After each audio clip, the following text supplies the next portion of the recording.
On va considérer que quelqu'un est constipé lorsqu'il a une selle tous les 3 jours ou plus. Avant, on peut avoir des variations. On n'est pas obligé d'aller tous les jours à la selle si on n'a pas de symptômes collatéraux. Pas de ballonnement, j'ai pas de douleur. Si c'est transitoire, on va pas s'inquiéter. Si c'est chronique, il faut consulter, surtout si c'est d'apparition récente. Il faut toujours être en alerte sur des symptômes nouveaux ou associés. AVS avec Philippe Robichon.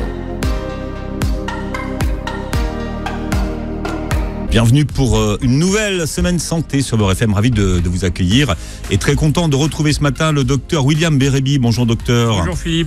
Gastro-entérologue, hépatologue et interniste. Vous êtes le concepteur du podcast Merci Docteur. C'est ça. Et vous dites que ce podcast est réalisé en toute indépendance, avec aucun laboratoire industriel de l'agroalimentaire et aucun lobby ne sponsorise ce contenu. Pourquoi est-ce que vous avez eu besoin de le préciser? Est-ce que ça veut dire qu'il y a beaucoup de podcasts aujourd'hui qui sont sponsorisés par des labos ou par des vendeurs de plantes qui ne disent pas leur nom? Alors, podcast, je sais pas, mais en tout cas, à chaque fois qu'on communique sur quelque chose, notamment sur des produits, que ce soit des produits, des compléments alimentaires, notamment les probiotiques, ou bien des médicaments, la question sous-tendue aujourd'hui, c'est est-ce que le médecin a un intérêt à parler de tel ou tel produit? Ouais. Est-ce qu'il fait des conférences pour eux, quoi? Voilà, en clair. Donc, l'idée, si vous voulez, moi, j'en ai pas, j'ai fait ça en toute indépendance, ce qui me permet de citer les produits, et puisque j'ai aucun conflit d'intérêt avec personne dans tous les contenus de mon podcast. On parlait de la constipation chronique ce matin, et je suis surpris de lire que la constipation, ça figure encore parmi les mots qui sont tabous, en particulier quand elle devient chronique, et que les gens ont du mal déjà d'en parler et d'aller en parler à leur docteur. C'est vrai aujourd'hui, la constipation, c'est toujours un sujet tabou. C'est vrai. Surtout, alors bon, sans être sexiste du tout, plus chez les femmes, qui vont avoir plus de mal globalement à aller aux toilettes quand elles sont en dehors de chez elles, par exemple. Et par conséquent, c'est qu'il y a les patients se retiennent parfois et n'en parlent pas. Et on voit beaucoup de monde, notamment des femmes, qui vont s'automédiquer auprès de la pharmacie, et ça pose un certain nombre de problèmes, effectivement. Et puis, il y a une grande différence entre la perception que les patients ont de la pathologie et de la définition par les médecins de la constipation, c'est-à-dire... C'est exact. Il y a beaucoup de personnes qui sont constipées, qui s'ignorent. Oui, il y a beaucoup de gens qui s'habituent à leur transit, c'est-à-dire que en pratique, ils vont y aller tous les 3 jours, puis 4 jours, parfois une semaine. Et comme ça se fait en général, c'est pas quelque chose de brutal, si vous voulez, c'est quelque chose qui va se faire dans le temps, progressivement. Les gens s'habituent finalement à ça. Et in fine, ils en parlent que quand vraiment ça devient invalidant, et quand surtout il y a d'autres symptômes qui apparaissent, c'est-à-dire des ballonnements et des douleurs abdominales, où là, ils vont être amenés plus à consulter.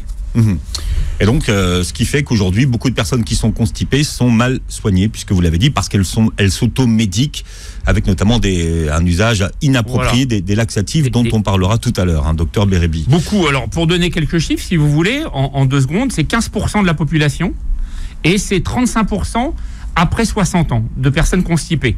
Donc c'est quand même considérable, quoi. Une personne sur 7 et une sur 3. Ouais, ça veut dire que c'est une maladie qui a un lien avec l'âge? Alors c'est pas une maladie, c'est un symptôme, la constipation, qui peut être en rapport avec plein de maladies. Mais oui, c'est en rapport avec l'âge. Pourquoi? Parce qu'avec l'âge, on va moins bouger. En général, on va plus travailler, ou peu, ou moins. On va pas faire moins d'exercice, et on va manger différemment, avec moins de légumes, moins de fibres, de par des fois des problèmes dentaires quand les patients sont beaucoup plus âgés. Alors, il y a constipation et constipation. Déjà, on va définir avec vous ce que c'est que la constipation chronique. À partir de quel moment on peut poser un diagnostic de constipation chronique? Alors, on va retenir 2 choses. Il y a 2 types de constipation, en fait, on peut le dire tout de suite. Il y a la constipation de transit et il y a la constipation d'exonération. Alors, de transit, ça veut dire que... D'évacuation, j'ai lu aussi. Voilà, il y a plusieurs termes qui... Ou terminal aussi. Voilà. Vous trouverez sur Internet plusieurs termes. Exactement, il y a plusieurs synonymes, en effet. Donc, dans un cas, c'est la personne va mettre du temps à y aller, donc un intervalle de 3 jours, 4 jours, 1 semaine, même 15 jours parfois, dans les cas les plus sévères. Et puis, dans l'autre cas, il n'y a pas vraiment de temps de transit allongé, mais c'est l'expulsion qui va poser problème. C'est ça qu'on appelle la constipation terminale. Donc ça, c'est les 2 types. C'est quand on a du mal à évacuer. Et la constipation de transit, c'est donc... C'est globalement le temps de transit colique qui est ralenti. Hein ? Et à partir de quel moment, donc, au bout de combien de temps on parle de constipation chronique ? Alors, en gros, on va considérer que quelqu'un est constipé au-delà lorsqu'il a une selle tous les 3 jours ou plus. Avant, on peut avoir des variations. Je veux dire, on n'est pas obligé d'aller tous les jours à la selle si on n'a pas de symptômes collatéraux. C'est-à-dire, je vais à la selle tous les 2-3 jours, admettons, mais j'ai pas de ballonnement, j'ai pas de douleur. En soi, si c'est comme ça depuis des années, ça me pose pas de problème particulier. Si en revanche, j'ai des ballonnements, j'ai des douleurs et ça pose un problème au quotidien, là, on va être dans le cas d'un syndrome de l'intestin irritable et on va être amené à mettre en place des mesures thérapeutiques. D'accord. Est-ce que la constipation que vous venez de définir est une indication à la consultation ou est-ce qu'on peut vivre avec ça sans que c'est un impact sur la santé ? Alors, très bonne question. Ça dépend de 2 choses. Est-ce que c'est passager ou pas ? Il peut y avoir une variation d'alimentation en raison d'un voyage. Il peut y avoir un long vol en avion et la pression dans le cockpit, même si elle est à peu près équilibrée, elle n'est pas à 1, donc c'est un facteur de constipation. Si c'est transitoire, on va pas s'inquiéter. Si c'est chronique, à ce moment-là, il faut consulter, surtout si c'est d'apparition récente. Si on voit quelqu'un de 50 ans qui vous dit « je suis constipé depuis l'âge de 20 ans » de cette manière-là et ça n'a pas changé, en soi, c'est pas inquiétant. Il faut toujours être en alerte sur des symptômes nouveaux ou associés. Alors associés, ça veut dire avoir du sang, avoir des glaires, avoir une perte de poids, etc. Donc quand il y a des symptômes associés ou quand c'est d'apparition récente, c'est là qu'on va s'inquiéter. Alors est-ce que la constipation, ça fait prendre du poids ? Parce que finalement, qu'est-ce qu'elles deviennent, ces matières qui ne sont pas évacuées ? Elles sont bloquées à quel niveau ? Alors, tout dépend du type de constipation. Si c'est une constipation globale, d'accord, de transit, on va avoir des selles tout le long du côlon, et on le voit d'ailleurs à la radio aussi. Maintenant, on n'en fait plus beaucoup, mais si on fait une radio de l'abdomen, on va voir plein de selles bloquées dans le côlon, tout simplement. Si ça reste dans le rectum, on va avoir cette gêne, cette sensation rectale. Alors, jusqu'où ça peut monter ? Ça peut monter sur une prise de poids qui va être modérée, parce que quand même le système, il est autorégulé. En gros, vous pouvez prendre au maximum 2 kilos si vous avez beaucoup trop de sel dans votre côlon, mais pas au-delà, heureusement. Ça fait pas maigrir que d'aller à la selle, quoi. Ça peut maigrir si vous êtes très constipé. Ouais. Quelqu'un qui fait par exemple une préparation à la coloscopie, il va perdre, en buvant le PEG, il va perdre 1 kilo, 1,5 kg. Pourquoi est-ce que les femmes sont-elles plus sujettes à la constipation que les hommes ? Qu'est-ce qui peut l'expliquer ? Alors, excellente question. Elles boivent moins, globalement, les femmes. Et puis, elles vont avoir tendance un peu plus à se retenir. Donc ça, c'est une grande caractéristique. La femme a un peu plus, sans excessif, c'est pas du tout sexiste ce que je dis, c'est que la femme va être moins à l'aise, on va dire, pour aller n'importe où aux toilettes. Par exemple, aller au restaurant ou au café, c'est quelque chose qui va les repousser. Ou même au boulot, hein, sur son lieu de travail. Alors, vous ne croyez pas si bien dire. J'avais une patiente qui avait un magasin et elle avait intégré un WC chimique dans son magasin parce qu'il n'y en avait pas au départ. Mais elle ne voulait pas que ses employés ou que ses clients n'entendent. Donc, elle se retenait et elle restait jusqu'à 15 jours sans y aller, du coup. Alors, parce qu'en fait, elle s'était retenue au moment où elle devait y aller et donc elle avait bloqué le processus, c'est ça ? C'est ça. En fait, c'est très important de comprendre qu'il y a un processus médical, physiologique, qui est que les selles descendent, elles arrivent au rectum. Dans le rectum, ça va se remplir. C'est notre réservoir. Arrivé à un certain volume, 200, 300 millilitres, ça dépend, il y a des capteurs dans la paroi qui vont nous dire « Attention, ça y est, je suis plein, il faut me vider ». C'est le moment. Le moment quand il y a ce volume-là, c'est-à-dire entre 200 et 400 millilitres de sel dans le rectum. C'est comme un réservoir, vous voyez, il a une certaine capacité. Il y a des capteurs dans la paroi, imaginez des capteurs. Quand ces capteurs sont alertés, c'est ça qu'on ressent quand on dit « j'ai envie d'y aller », c'est les capteurs qu'on a dans la paroi du rectum qui se mettent sous tension en quelque sorte et qui nous informent qu'il faut vider le rectum.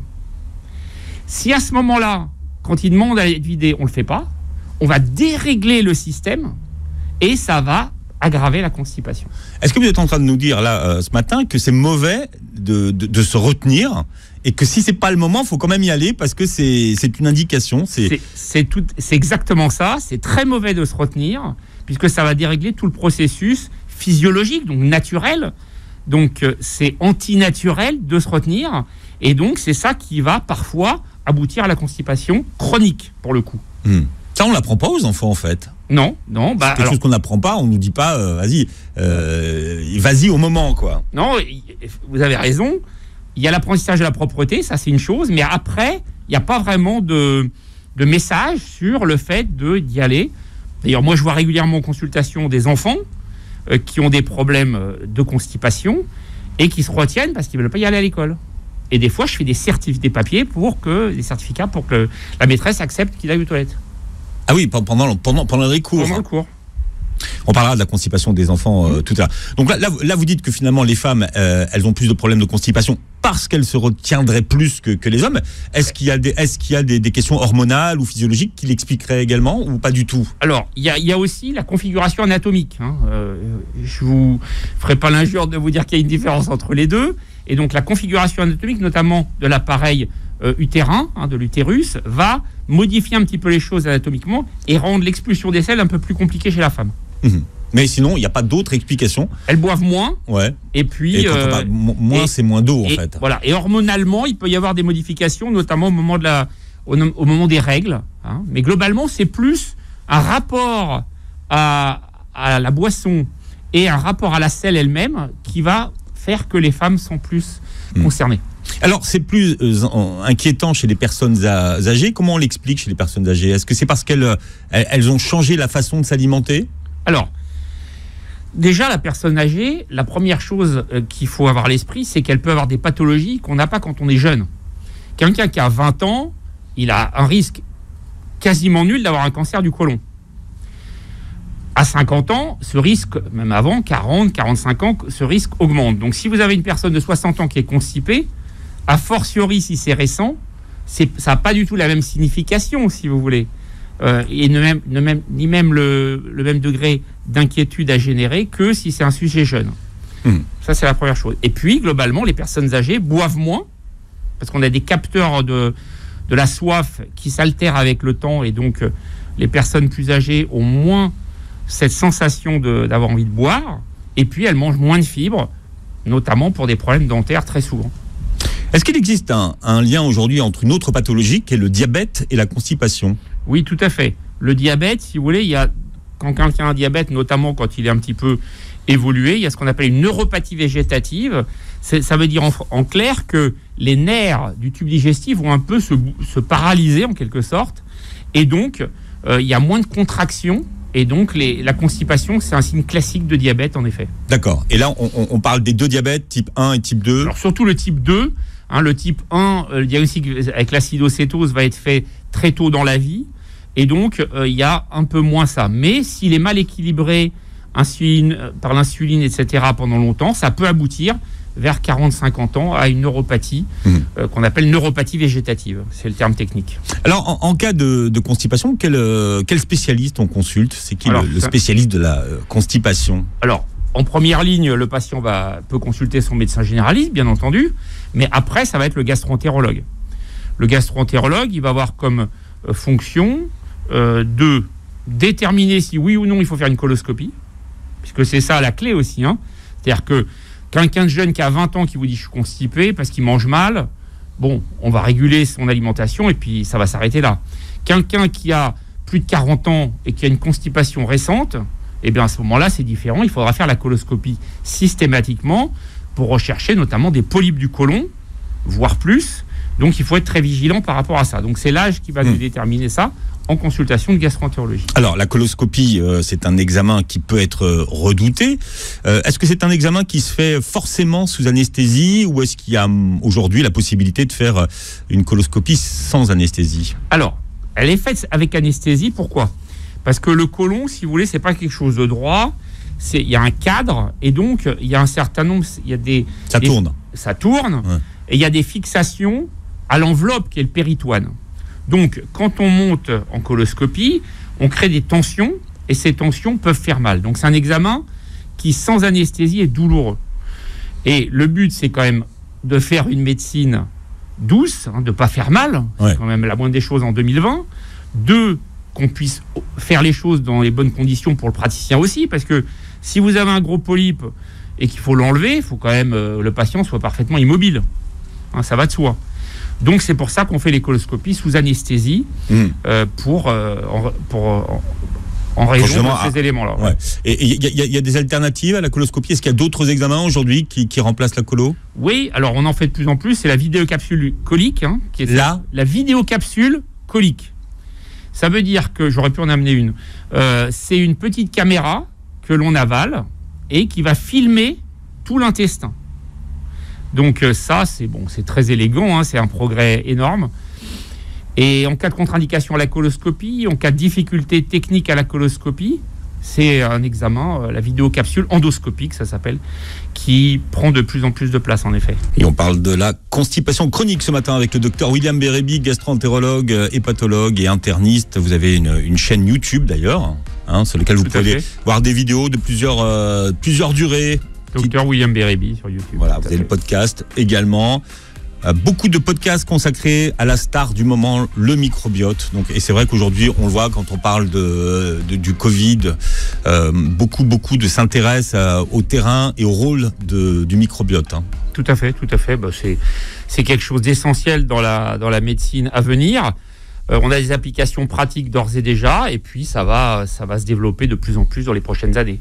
Bien, et comme c'est une star, faut faire attention parce que il y a des choses qui sont dites qui sont vraies et des choses qui sont dites qui sont pas vraies. Voilà, notamment les tests d'études du microbiote fécal qui pour l'instant sont pas standardisés, donc pas véritablement utilisables et exploitables. Pour vous, c'est trop tôt. Chez l'humain, c'est trop tôt. C'est trop tôt.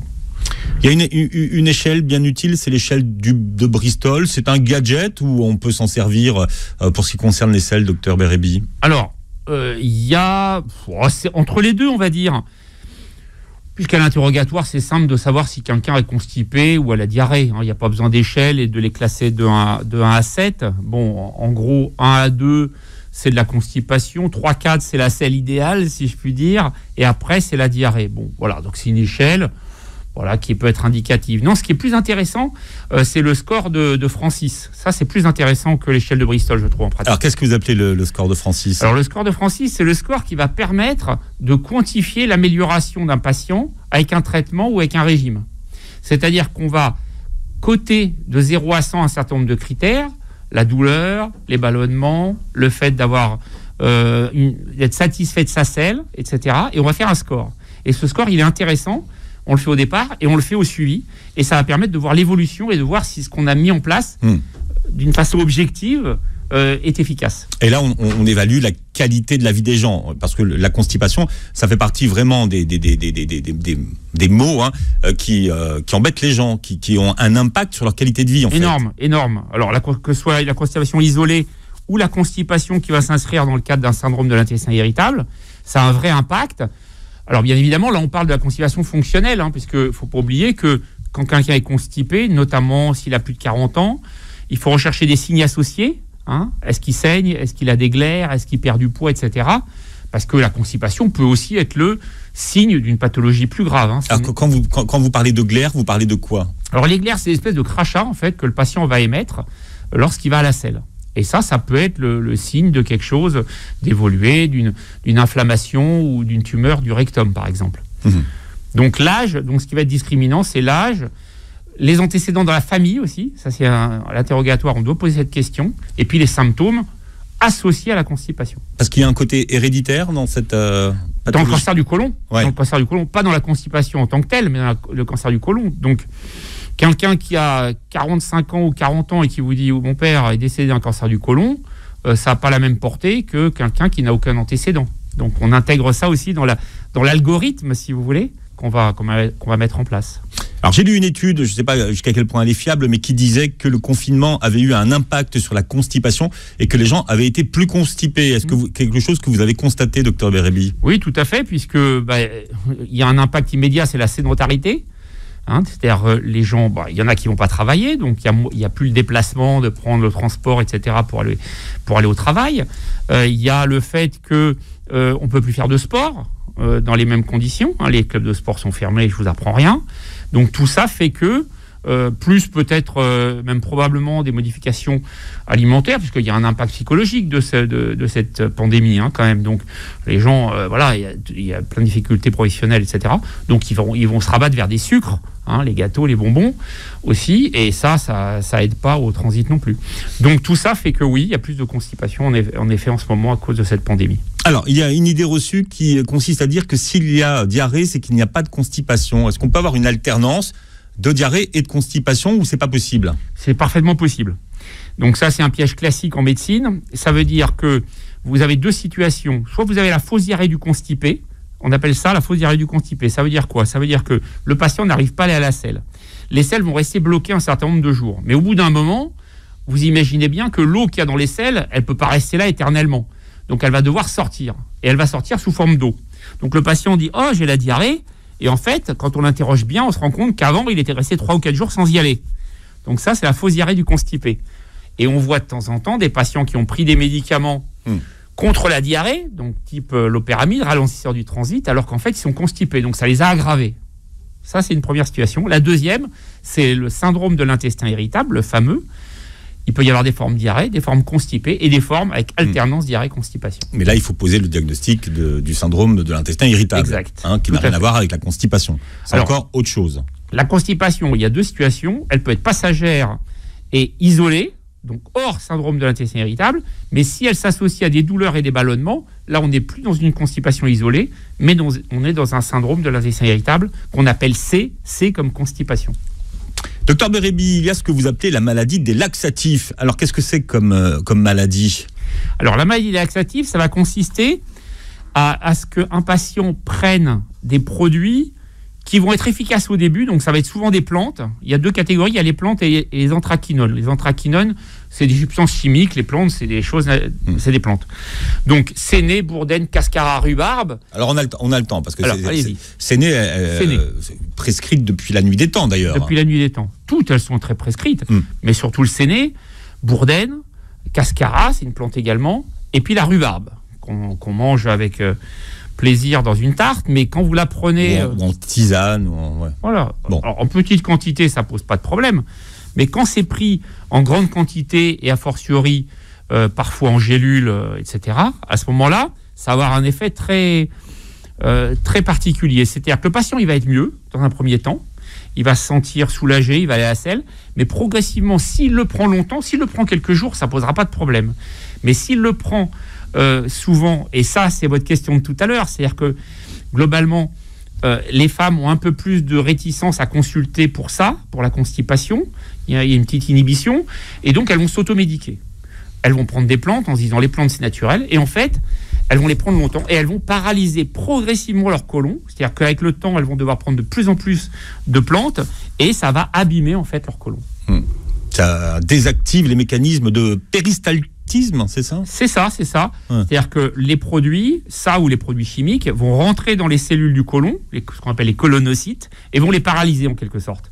Et donc, le côlon va plus se contracter comme il devrait. Donc, paradoxalement, ces plantes, qui a priori sont bonnes pour la santé, elles vont aggraver la constipation à long terme. Alors, c'est ça qu'il faut comprendre? Elles sont bonnes pour la santé. Elles ne sont pas spécialement bonnes pour la santé. Mais les gens associent souvent plantes avec médecine naturelle. Exactement. Et c'est ça le biais. C'est-à-dire, les gens vont dire plantes, c'est naturel, donc c'est pas dangereux.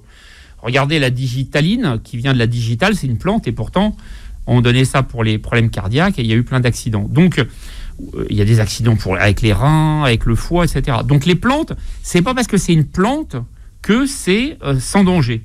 Ce qui ne veut pas dire que les plantes sont à jeter à la poubelle, bien évidemment.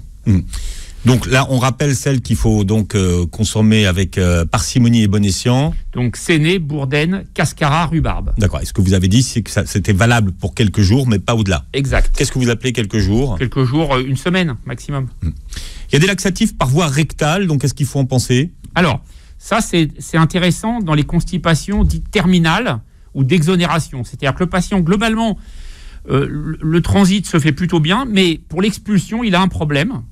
Et donc, là, dans ce cas-là, c'est utile. Alors, souvent, pareil, les patients, ils vont à la pharmacie et on va leur donner des suppositoires de glycérine.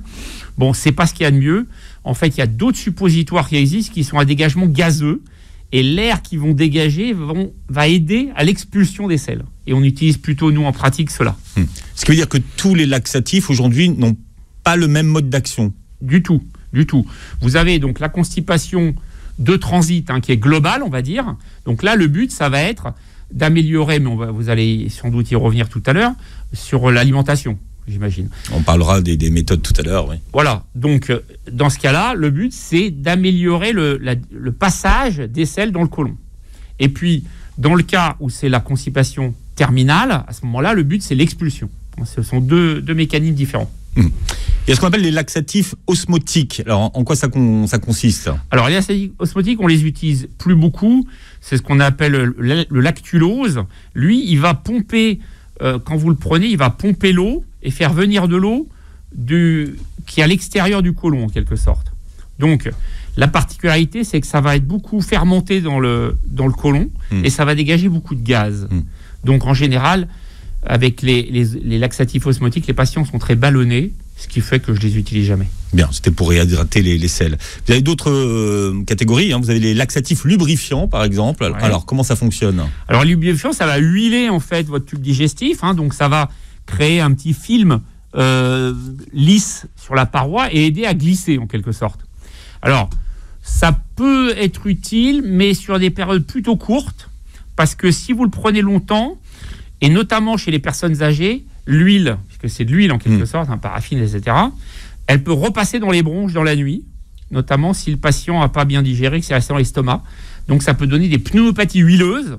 Donc il faut faire attention avec les laxatifs huileux, puis les lubrifiants, parce que ça peut donner des complications, notamment chez la personne âgée. Alors, vous avez une catégorie qui est très populaire, hein, ce sont les laxatifs mucilagineux. Alors, il y a la graine de lin notamment et la graine d'ispagoule, dont là aussi qui est utilisée depuis très très longtemps. Qu'est-ce que vous en pensez de cela? Ça, c'est très bien. Moi, c'est ce que j'utilise en consultation. Ouais. Ça, donc, pour le coup, c'est une plante. Moi, j'utilise à chaque fois les plantes, à chaque fois qu'elles ont révélé une efficacité et qu'elles ne sont pas dangereuses. Donc ça marche très bien. C'est facile à prendre puisque c'est des granulés, donc c'est plus agréable que les macrogols qu'on met dans l'eau, vous savez, qu'on met de... Alors macrogol pour tout le monde. Macrogol, c'est un produit, c'est du PEG, c'est ce qu'on donne pour la coloscopie lorsqu'on veut préparer les patients, et ça existe aussi en traitement de la constipation sous forme de sachet qui se dilue dans l'eau. Mais bon, c'est quand même assez fastidieux et pas très bon. Tandis que les granulés, c'est assez facile à prendre. Et cette plante-là, donc, elle ne pose aucun problème. Vous pouvez la prendre pendant 20 ans, il ne se passera rien, contrairement au séné. Donc c'est ça le truc qu'il faut comprendre, c'est que si vous voulez prendre c'est très bien de prendre des plantes, mais encore faut-il qu'elles ne soient pas dangereuses. Il ne faut pas prendre de séné, mais il faut prendre du psyllium. Voilà, donc pour vous, c'est The Star, le psyllium. Ouais. Ça se présente comment? C'est des granulés, des petits granulés. Alors en général que vous avalez avec un verre d'eau, ou bien que vous pouvez diluer dans de l'eau. Mais bon, en l'avalant avec de l'eau, c'est très simple. Donc ce que vous êtes en train de nous dire, c'est que cette catégorie-là, on peut la prendre tout le temps sans qu'il y ait un risque ni d'accoutumance, ni d'effet secondaire. Exact. C'est ça qu'il faut utiliser. Donc ça répond à la double problématique, c'est efficace, donc le médecin est content et le patient est content parce que c'est une plante. Puisque globalement, les patients ou les patientes aiment bien les plantes. Donc là, on est vraiment dans un produit qui a que des qualités. Ouais. Ça, c'est une question qui revient souvent. Hein. Est-ce qu'on peut prendre des laxatifs sur la durée, en fait? Alors, tout dépend s'ils ont un effet toxique potentiel à long terme. Et après, la question que se posent les gens, c'est de savoir si l'effet laxatif va se prolonger. Voilà. Alors ça, c'est une excellente question. Et elle est fine. Pourquoi? Parce que si vous prenez de l'ispagule, vous allez en prendre pendant 50 ans, il ne se passera rien parce qu'il ne va pas abîmer votre côlon.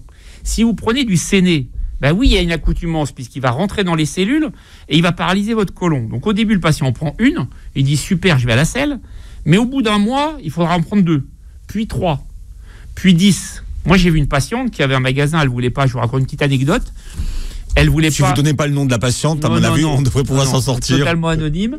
Et elle ne voulait pas qu'on l'entende aller aux toilettes dans son magasin. Et donc, elle prenait des produits laxatifs irritants. Et elle restait jusqu'à 15 jours, 3 semaines sans y aller. Et à la coloscopie, elle avait un côlon totalement noir, parce que la particularité de ces produits, c'est qu'ils vont colorer la muqueuse, et elle va devenir beige, puis marron, et en ultime, noir. Et là, le côlon est totalement paralysé, on ne peut plus rien faire.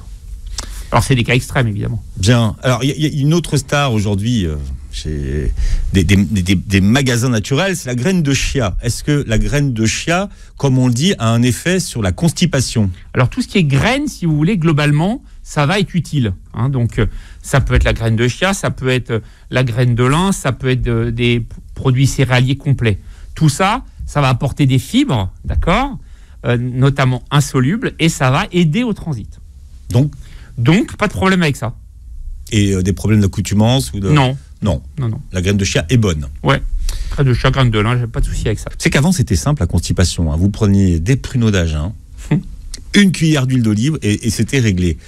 Déjà, est-ce que le côté laxatif du pruneau est prouvé ou pas? Oui, ça c'est intéressant. Ça vous apporte des fibres. Ouais. Et le pruneau, oui, ça c'est quelque chose que vous pouvez prendre sans aucun problème et c'est efficace. Bon. Vous aimez ça, quoi, c'est tout.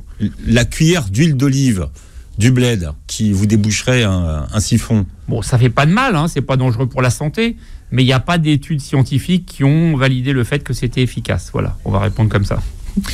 Est-ce que la constipation, c'est forcément une pathologie qui est liée à l'alimentation?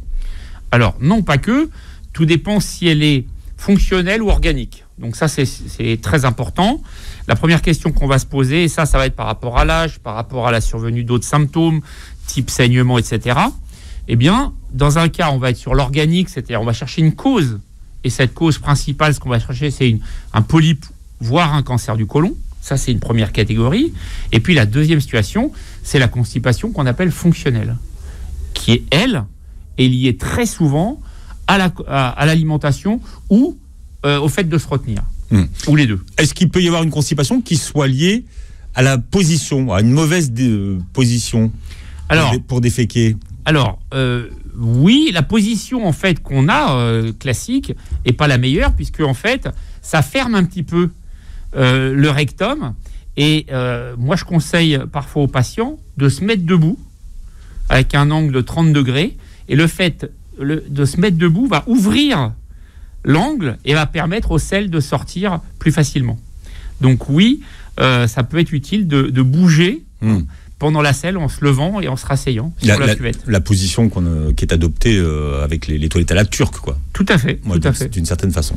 Exact. Bon, alors, quels sont les aliments à privilégier? On parlait tout à l'heure du chocolat. Le chocolat, par exemple, ça constipe ou pas? Non, pas du tout. Ça, c'est une fake news médicale de plus et populaire, mais une légende. Mais non, le chocolat pose pas de problème. Vous pouvez en consommer, évidemment. Il ne faut pas en consommer 3 tablettes. Ça, c'est pour d'autres raisons, au niveau poids et cholestérol. Mais au niveau transit, pas de souci. Quelle est la catégorie d'aliments qu'il faut privilégier? Est-ce que ce sont les fibres? Est-ce que ce sont les protéines? Est-ce que ce sont les gras? Alors, les protéines vont constiper. Les gras, non, c'est pas bon, c'est pas bon, il faut en consommer raisonnablement, puisque ça va modifier le microbiote dans le mauvais sens. Ce qui compte, c'est les fibres dites insolubles. Lignine, hémicellulose, tout ça, c'est des fibres insolubles. Alors, on va les trouver dans quoi? On va les trouver dans la peau des légumes et des fruits. Donc, la tomate, le poivron, la figue, si vous mangez avec la peau, la pomme, par exemple. Donc ça, c'est les fibres insolubles. Vous avez les céréales. Donc, ces fibres insolubles sont à privilégier, c'est ça? Oui. Alors, par exemple, quand on parle de la peau des tomates, ça peut être quelque chose qui est mal digéré par les gens, souvent. C'est possible. Mais globalement, c'est une fibre insoluble et ça va permettre de faciliter le transit, puisque la particularité des fibres insolubles, c'est qu'elles vont absorber de l'eau et constituer un espèce de ce qu'on appelle le bol fécal, c'est-à-dire un gros volume qui va permettre aux selles de descendre plus facilement. Quelles sont les autres catégories d'aliments à privilégier? Donc, les céréales, les fruits, la salade verte, ça c'est très intéressant. Consommer tout ce qui est avec la peau, en fait, par exemple les radis, donc poivrons, comme je vous le disais. Donc les radis, il ne faut pas les gratter, il ne faut pas les éplucher. C'est ça. La peau, en gros. Pareil pour la peau des pommes. Alors les pommes, moi je les mange avec la peau, je prends des pommes bio, bien évidemment, pour justement manger la peau. Donc ça, ce sont les fibres dites insolubles, c'est ça? C'est ça. Qu'est-ce que vous appelez, vous, les fibres solubles, alors? Alors, pour dire les choses simplement, les fibres solubles, c'est le corps des légumes et des fruits. Si on prend l'exemple de la pomme, par exemple, prenons un exemple simple, la peau, ça va être les fibres insolubles, et la chair, ça va être la fibre soluble. Alors la fibre soluble, elle a d'autres vertus, c'est moins sur le transit, mais ça va être plus par rapport aux triglycérides, cholestérol, aux graisses, à l'absorption de ces produits-là. Vous voyez, dans les produits qu'il faut consommer, alors ce qu'on trouve dans la presse, peut-être souvent féminine d'ailleurs, mais les produits à consommer en cas de constipation, on vous parle d'une compote de pommes. Ouais, sauf que là, il vaut mieux consommer quand même. Il n'y a pas la peau, si vous voulez. Donc l'idée, c'est quand même de consommer la peau des fruits et les fruits bruts. C'est beaucoup mieux que de consommer une compote. On parlait des gras tout à l'heure. Alors, l'huile d'olive et toutes les huiles, vous les mettez dans quelle catégorie de gras? Alors, dans les huiles, il y a des huiles qui sont meilleures que d'autres, hein, huile d'olive, huile de colza par exemple. Donc au niveau global pour la santé. Maintenant, ça reste de l'huile, donc ça reste du gras. Ça apporte quand même 9 calories par gramme. Et donc, faut pas en consommer trop, c'est pareil. Alors là, je parle du poids. Si vous consommez beaucoup d'huile d'olive en vous disant « c'est super, j'ai entendu dire que c'était bon pour la santé », mais que vous en consommez beaucoup, vous allez prendre du poids. Prendre du poids, c'est pas bon pour la santé. Donc c'est une question de proportion, d'être raisonnable. Et dans le choix des huiles, il vaut mieux utiliser effectivement huile de lin, huile de colza et huile d'olive. Mais est-ce que ça aide à faire glisser en fait? Non. Ça aide pas à faire glisser. Puisqu'il faudrait des quantités vraiment très importantes pour que ça ait cet effet qu'on retrouve avec la paraffine, par exemple. Il y a des médicaments de grand-mère, par exemple quand on a une diarrhée, on vous donne du riz blanc ou de l'eau de riz. Donc ça, ce sont des aliments qui constipent. Oui, tout à fait. Ça, c'est classique, effectivement. En cas de gastroentérite virale, on va conseiller aux patients de manger du riz et de l'eau de riz éventuellement, et puis d'attendre 2 jours que les choses passent. En plus du traitement médicamenteux, évidemment. S'il a des douleurs, on va le traiter. S'il a des nausées, on va le traiter, etc. Les petites galettes de son ou d'avoine, qu'est-ce que vous en pensez? C'est bien. Ouais. Ça apporte donc des fibres. Donc vous pouvez trouver sous plein de formes. Et ça va aider au transit, puisque je rappelle qu'il faut 30 grammes de fibres par jour pour avoir à la fois un effet favorable sur le transit, qui est votre sujet d'aujourd'hui, et un effet également sur la régulation des graisses, donc cholestérol et des sucres, la glycémie. Eh bien, il faut 30 grammes de fibres. Donc c'est beaucoup 30 grammes de fibres, on ne s'en rend pas compte. Je crois que les gens ne savent pas du tout à quoi ça correspond, surtout. Ça correspond aux 5 fruits et légumes par jour. La fameuse pub. Donc effectivement, ça veut dire au moins 200 grammes de légumes, 100 à 200 grammes de fruits, et puis des produits complets. Alors produits complets, au lieu de prendre du pain blanc, prendre du pain complet, au lieu de prendre du riz blanc, prendre du riz complet. Il y a des pâtes complètes aussi qui existent, bon c'est un peu moins bon. Mais voilà, tout ce qui est complet, ça va vous apporter des fibres d'une façon facile, on va dire. Sur votre Insta, vous donnez les équivalents, c'est ça? Oui, c'est ça. Donc 30 grammes, c'est pour tout le monde ou ça dépend de son gabarit? C'est pour tout le monde. 30 grammes, c'est l'effet sur la glycémie, le cholestérol, sur le transit et aussi sur l'effet préventif du cancer du côlon qu'il ne faut pas oublier. Si vous consommez suffisamment de fibres, donc 30 grammes, vous avez un risque réduit de cancer du côlon. Donc oui, effectivement, je fais des assiettes en disant voilà, dans cette assiette-là, vous avez votre apport de fibres de la journée. Donc ça donne des repères comme ça aux patients. Et tout ce qui est artichaut, par exemple? Ouais, l'artichaut, c'est... qui a la réputation de faire aller, comme on dit. C'est un légume. Enfin, l'artichaut, pas plus qu'un autre, mais il y a quand même pas mal de fibres dans l'artichaut. Donc c'est très bien. De toute façon, les légumes, si vous voulez, globalement, c'est très bon pour le transit. C'est très bon pour notre microbiote et c'est très peu calorique. Donc c'est un peu l'aliment idéal. Donc une fois que vous avez évité éventuellement ceux que vous supportez moins bien, les légumes, vous pouvez y aller sans limitation. Alors, les protéines, ça constipe, c'est ça? Oui, ça constipe, tout à fait. Toutes les protéines? Toutes les protéines. Donc si vous mangez que de la viande ou que du poisson, eh ben, vous allez avoir un transit plus difficile. Et ce qui fait aller, c'est les fibres. Donc les légumes, les fruits et les produits céréaliers complets. Alors voyez, moi j'ai trouvé dans la liste des aliments qui constipent le chocolat, le coin, je sais pas pourquoi, la crème de marron, donc le riz, le thé. Alors le thé, c'est vrai ou pas vrai? Alors cette réputation? Thé, non, pas vrai. La banane? Pas vrai. La banane non plus, non. D'accord, donc ça c'est des fake news aussi, oui, faut pas. Et les carottes cuites, mais on a vu que les carottes c'était vrai. Voilà. Donc la bonne quantité de protéines finalement, laquelle est-ce que c'est quand on est constipé? Il faut manger normalement, c'est-à-dire, moi ce que je conseille, c'est à peu près 150 à 200 grammes de protéines par jour. Donc ça peut être de la viande, du poisson ou des œufs. Au niveau de la viande, il faut faire attention, il ne faut pas dépasser une certaine quantité par semaine. Les recommandations, c'est 400 grammes, 500 grammes de viande rouge par semaine seulement. Donc c'est-à-dire 2 gros steaks. Donc ça, c'est important par rapport à la prévention du cancer du côlon. Certaines eaux ont la réputation d'aider. Oui, c'est vrai. Ce sont des eaux qui sont riches en quoi? Alors, c'est riche en magnésium Et donc, il y a l'hydratation, ça c'est une chose, mais qu'on peut retrouver dans l'eau du robinet, bien évidemment. Mais là, en plus, vous avez du magnésium. Et donc, le magnésium a un effet un petit peu laxatif. Donc, il faut essayer de prendre des eaux qui sont assez riches en magnésium. Bon, c'est bien de le faire. Ce qu'il faut comprendre, c'est que si on est constipé, c'est pas parce que nécessairement on va boire beaucoup plus qu'on va y aller. En revanche, à l'inverse, quelqu'un qui est constipé, souvent, boit peu. Donc, il ne s'agit pas de boire 4 litres. Mais si vous buvez qu'un demi-litre d'eau par jour, là, ça veut dire que ça va être insuffisant. Et pourquoi ça va être insuffisant ? Parce que les fibres, pour qu'elles s'hydratent, que ce soit les fibres solubles qui se dissolvent dans l'eau, comme vous l'avez compris, ou même insolubles, il faut qu'il y ait de l'eau. Si vous mangez beaucoup de fibres mais qu'il n'y a pas d'eau, ça ne va pas avoir le même effet. Donc c'est important de bien hydrater les fibres. Voilà, donc c'est pas parce que vous buvez 4 litres d'une eau, alors épars, je prends au hasard, hein, que ça va faciliter les choses et que ça va accélérer les choses. Voilà. Si vous mangez pas de fibres, ça va pas faire grand chose. Ce qui compte, c'est la combinaison fibres et hydratation.